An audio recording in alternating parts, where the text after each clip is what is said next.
Над 400 страници и околу 800 фусноти содржи новата монографија за Методија Шаторов Шарло, помеѓу чеканот и наковалната од доктор Сонја Николова.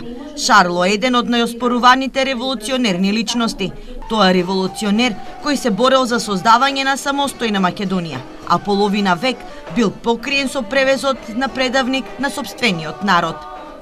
Човек од исклучителна важност, исклучително револуционерна фигура, која што имала респективно место не само во Југословенската комунистичка партија, бил член на Централниот комитет на Комунистичката партија на Југославија, бил член на Централниот комитет на Бугарската работничка партија, меѓутоа бил еден од личностите кои што ја уживал довербата на Коминтерната, односно на највисоките луѓе и раководители во Коминтерната.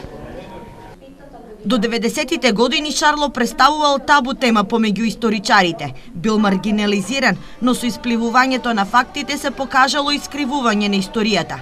По својата класна идеологија бил комунист, но по својата лична и емотивна определба национал-револуционер.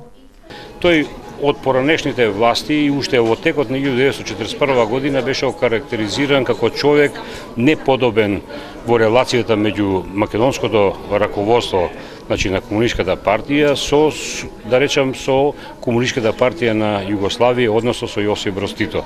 Тоа беше една од причините тоа што тој стана личност и за маргинализирана едноставно.